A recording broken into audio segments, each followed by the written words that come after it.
इन चुनौतियों का सामना कैसे करें और विशेष तौर से हमारा यौवन इन चुनौतियों से कैसे दो करे, कैसे निपटे, कैसे इनके समाधान खोजे, अपने जीवन को अपना स्वत्व लगा करके कैसे इस महान राष्ट्र की महानता को आगे बढ़ाए।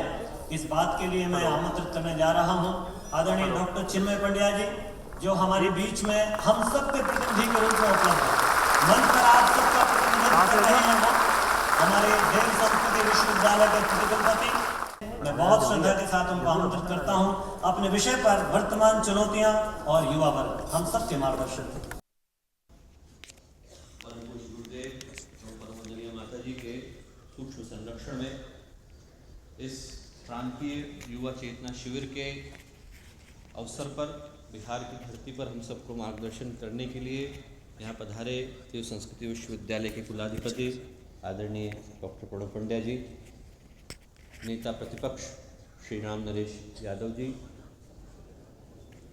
डॉक्टर झा जो हम लोगों के परिवार के बड़े अनन्य सदस्य हैं, आदरणीय बाबूजी जो बिहार के भीष्म पितामह हैं, बिहार के सभी कोनों कोनों से, बंगाल की धरती से आए हमारे सभी कार्यकर्ता भाइयों एवं बहनों, इस युवा कार्यक्रम को सफल बनाने के लिए जुटे सभी युवा भाइयों एवं बहनों, सबसे पहले तो हम लोगों को इतनी आत्मीयता के साथ, इतने अपनत्व के साथ, इतने प्रेम के साथ बिहार की धरती पर स्वीकार करने के लिए मैं आप सबको हृदय से धन्यवाद दूंगा।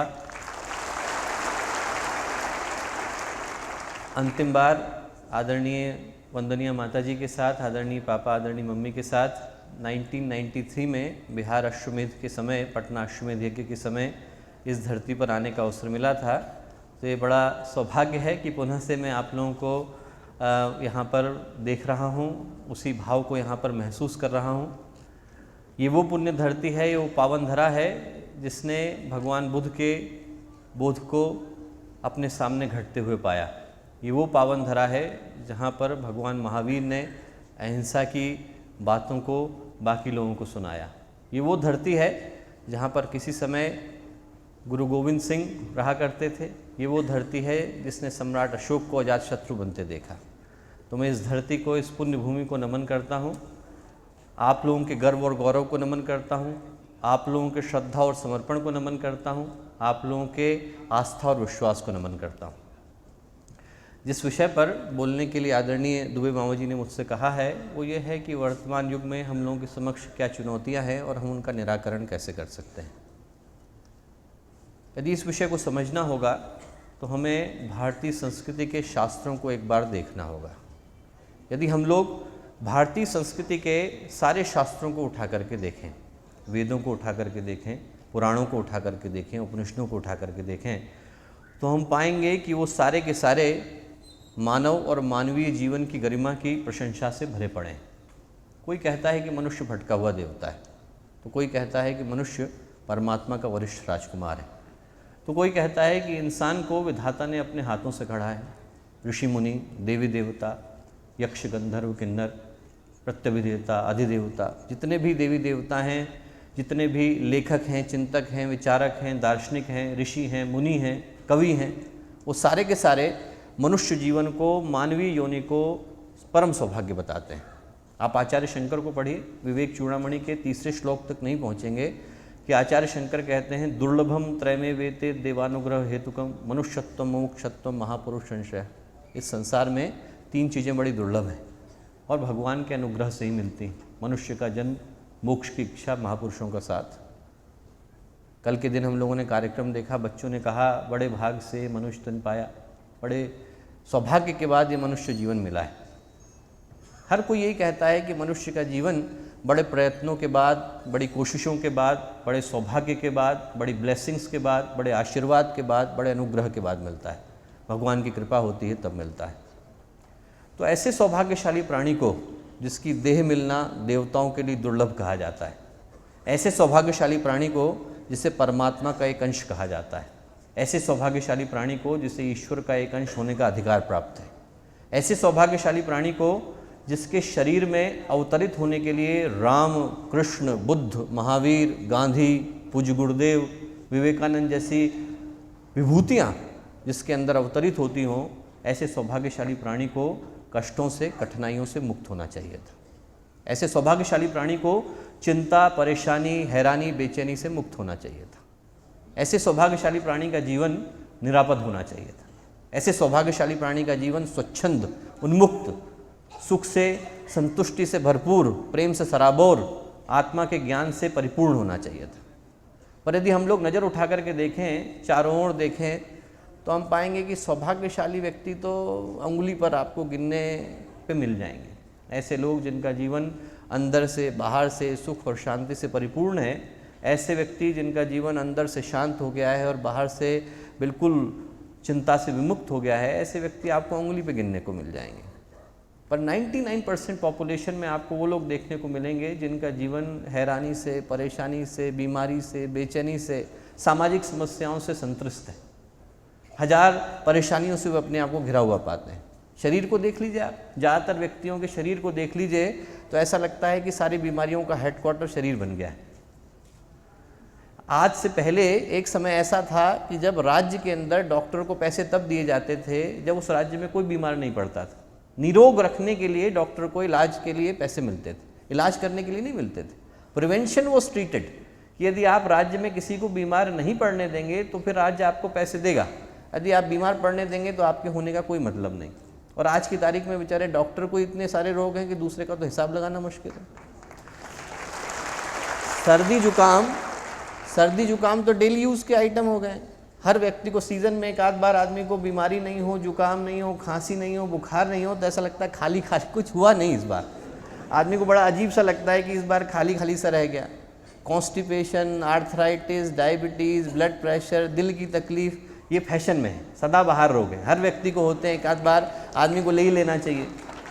तो शरीर को हम लोगों ने ऐसा बना डाला, शरीर को हम लोगों ने चिथड़े कर दिया, जीर्ण शीर्ण कर डाला, शरीर की ये हालत हम लोगों ने कर दी। वो शरीर जिसे हम परमात्मा के पास से लेकर के आए थे अच्छे कारणों के लिए।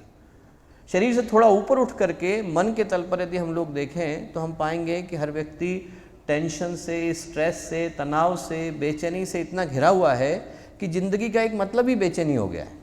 हंसता खेलता मुस्कुराता आदमी जो अंदर से प्रफुल्लित हो, जिसके अंदर खुशी हो, जिसके अंदर शांति हो, ऐसे व्यक्ति संग्रहालय की वस्तुएं बन गए। आपके यहाँ बहुत बड़ा संग्रहालय बिहार में पटना में भी बन रहा है। वो दिन दूर नहीं कि हम 50 रुपये का टिकट लगा करके हंसते व्यक्ति को देखने जाएंगे। साहब 500 साल पहले ऐसा व्यक्ति हुआ करता था, हंसता था, अंदर से खिलखिलाता था, मुस्कुराता था। ऐसे व्यक्ति अब देखने को नहीं मिलते। ऐसे व्यक्ति, आदमी परेशानी से सराबोर है, टेंशन में जिए जा रहा है, शक को, बेईमानी को, तनाव को, कुढ़न को, इसी को आदमी ने ज़िंदगी मान लिया है। आप सामान्य व्यक्ति से बात करके देखिए, आदमी यहाँ तक भरा बैठा है। ज़रा उससे 2 मिनट प्यार से बात करके देखिए, आदमी बिलख पड़ेगा। आदमी अकेले हो गए, परिवार टूट रहे हैं, समाज बिखर रहे हैं।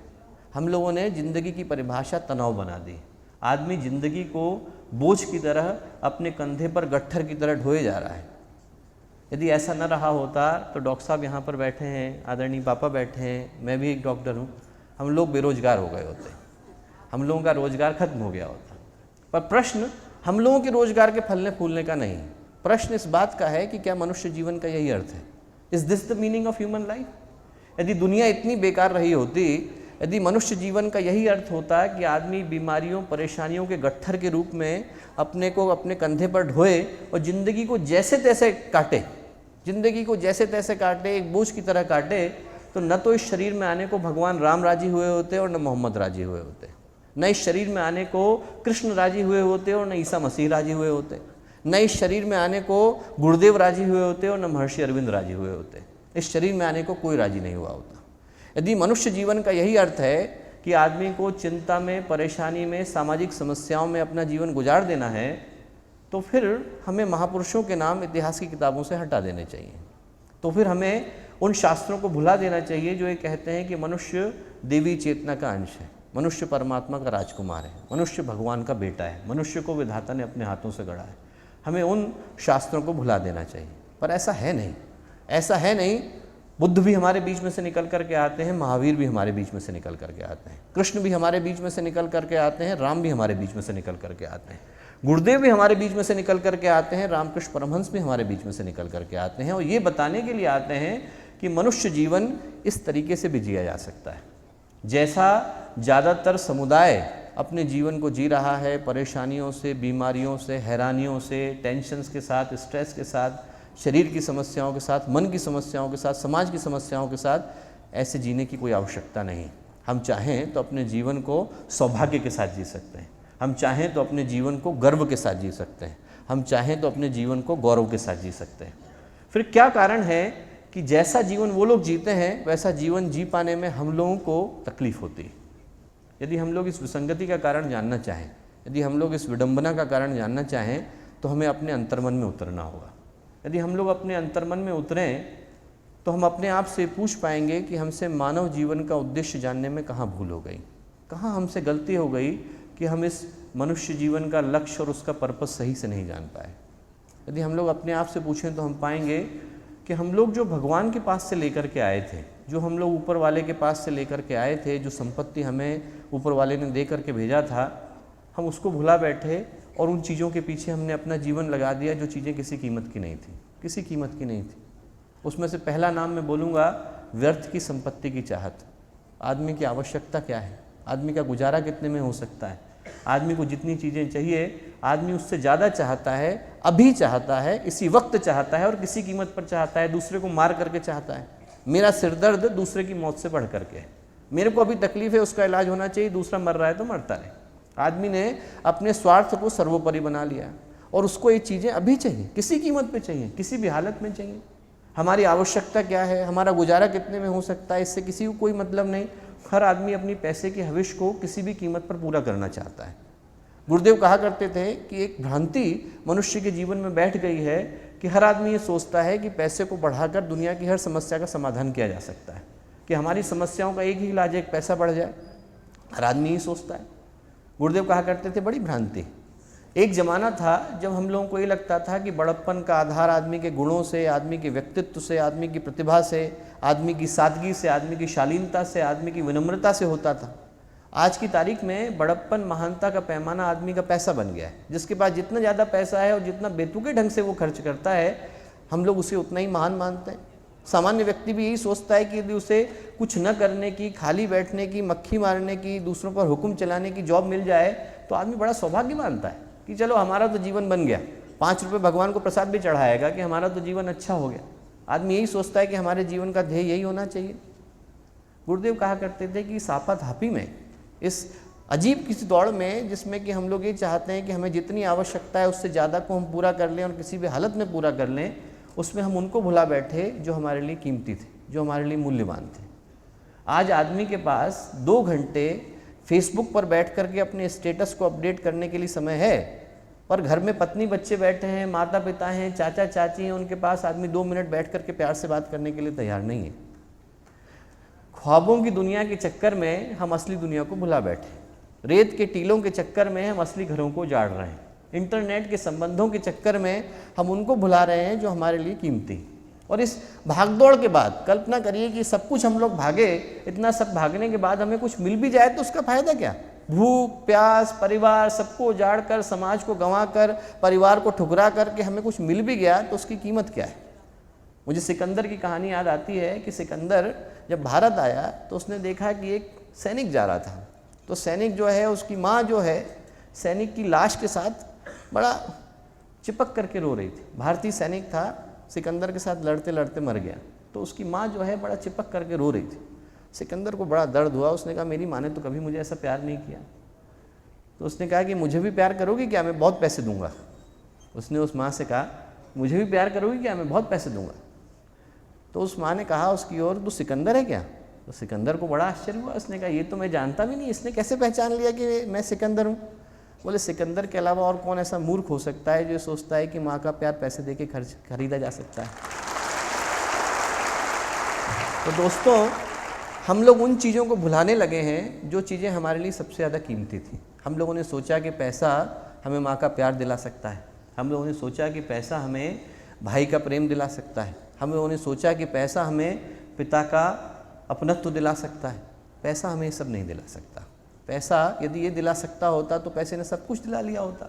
सिकंदर की एक और कहानी मुझे याद आती है कि सिकंदर जब भारत आया तो उसके गुरु ने कहा कि तुम ऐसा करना, भारत से एक योगी को लेकर के आना।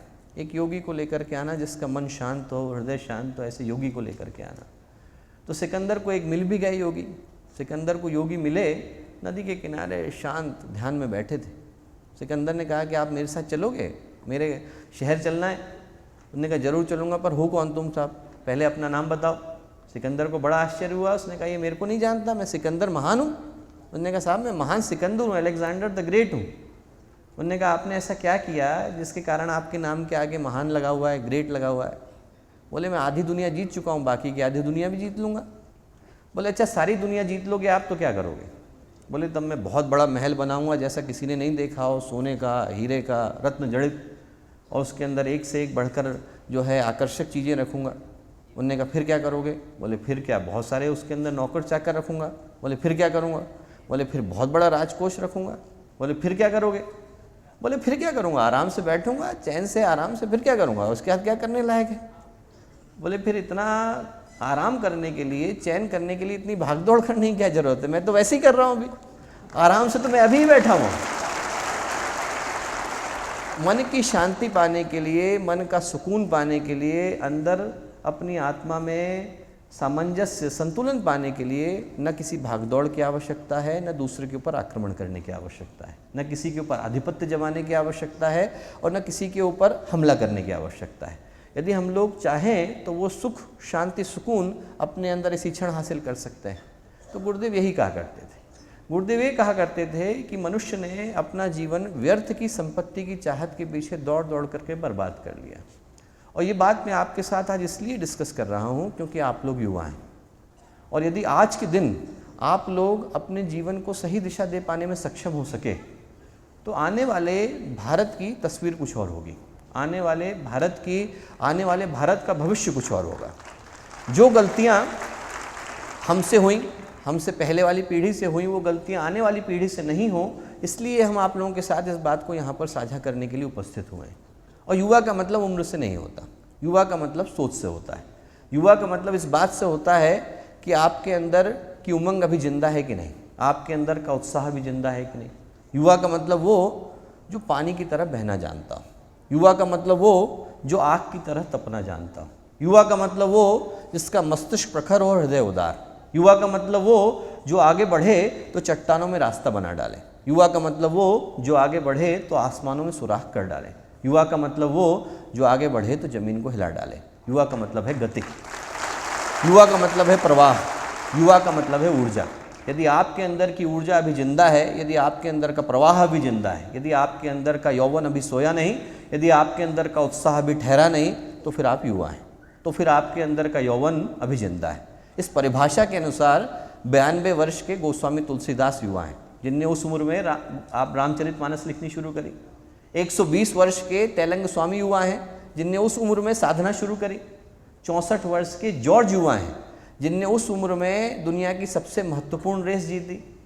77 साल की सुभाषिनी मिस्त्री युवा हैं, जिनने उस उम्र में अपने गांव में 47 साल तक एक एक पैनी बचा करके, एक एक पैसा बचा करके अपने गांव में हॉस्पिटल खड़ा किया।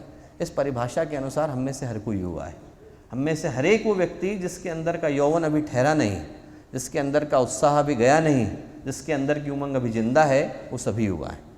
तो दोस्तों, आज के दिन मैं आपके अंदर बाहर के युवा से नहीं, आपके अंदर की युवा चेतना से ये गुजारिश करूँगा कि आप लोग इस युवा शिविर से और कुछ बदलें या न बदलें, पर अपनी सोच जरूर बदलें, अपने विचारों को जरूर बदलें, ज़िंदगी के प्रति अपने नज़रिए को, ज़िंदगी के प्रति अपने दृष्टिकोण को जरूर बदलें। हम लोग जैसे तैसे जी लिए या जी भी लेंगे, पर ये जो दुनिया है, ये जो गिरता हुआ समाज है, ये जो पतित होता हुआ मनुष्य है, ये जो भटका हुआ इंसान है, ये जो टूटते हुए परिवार हैं, ये जो बिखरता हुआ समाज है, ये आपसे गुजारिश करता है कि हम लोग अपने बच्चों के लिए सभ्य, सुंदर और समुन्नत दुनिया छोड़ करके जाएं। ऐसी दुनिया छोड़ करके नहीं जाएं जिसमें कि हम लोग जिएं।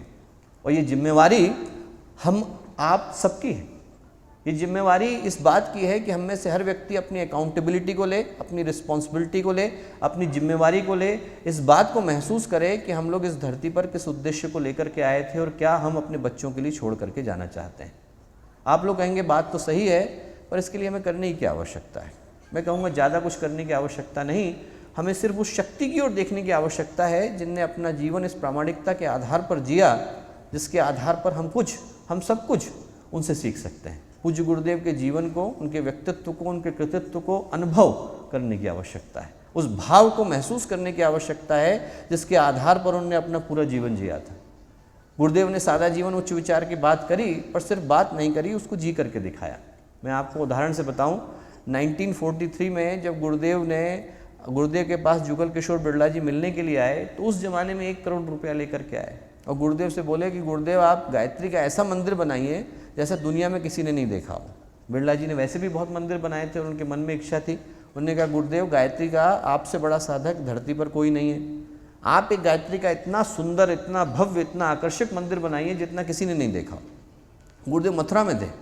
गुरुदेव अखंड ज्योति संस्थान से बाहर निकले, बोले जुगल जी आप मेरे साथ जरा विश्राम घाट तक चलिए, और उन्होंने जुगल किशोर बिरला जी को कहा आप मेरे पीछे पीछे आइए और उन लोगों को काउंट करिए, उन लोगों की गिनती करिए जिनके शरीर पर कपड़े नहीं हों, भूखे हों, प्यासे हों, ऐसे लोगों को जरा आप गिनती गिनिए।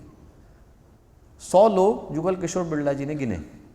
100 लोगों की जब गिनती हो गई और विश्राम घाट तक अभी पहुँचे नहीं थे, तो गुरुदेव ने कहा कितने लोग हो गए? उन्होंने कहा साहब 100 लोग हो गए। बोले आपकी जेब में कितने पैसे हैं? 1000 रुपये। बोले 10-10 रुपये हर एक को दे दीजिए। जी। बोले एक बात बताइए जुगल जी, करोड़ों का मंदिर बनाने का फ़ायदा क्या जब बाहर आदमी भूख प्यास के लिए तड़प रहा हो? बोले मैं करोड़ों की इमारतें नहीं बनाना चाहता, मैं करोड़ों के आदमी बनाना चाहता हूँ। मैं आदमी को चलता फिरता मंदिर बनाना चाहता हूँ। भगवान मंदिर बिल्डिंग के अंदर बैठा रहे, मंजिल के अंदर बैठा रहे, इमारत के अंदर बैठा रहे, पर लोगों के अंदर भगवान के प्रति कोई भावना नहीं हो। इससे अच्छा है कि आदमी के दिल के अंदर भगवान बैठा रहे। इससे बढ़िया है कि आदमी के अंदर भगवान बैठा रहे, उसके अंदर वो गुण हो जिसके आधार पर वो समाज को कुछ नया दे सके। तो मैं भी आप लोगों से यही गुजारिश करूँगा कि आप लोग अपने अंदर सोए हुए उसी भगवान को जगाएं, अपने अंदर सोए हुए उसी महानता को, उसी दिव्यता को जगाएं, और तब आप लोगों का इस शिविर में आना, इस शिविर से कुछ ले पाना वो सफल हो सकेगा। और हम लोगों का यहाँ तक आ पाना, आप लोगों के साथ गुरुदेव के इन प्रसंगों को शेयर कर पाना सफल हो सकेगा। तो इन्हीं भावनाओं के साथ मैं पुनः आप लोगों को धन्यवाद देता हूँ। इतनी शांति के साथ आपने हमारी बात को सुना। बहुत शुभकामनाओं, बहुत मंगल कामनाओं के साथ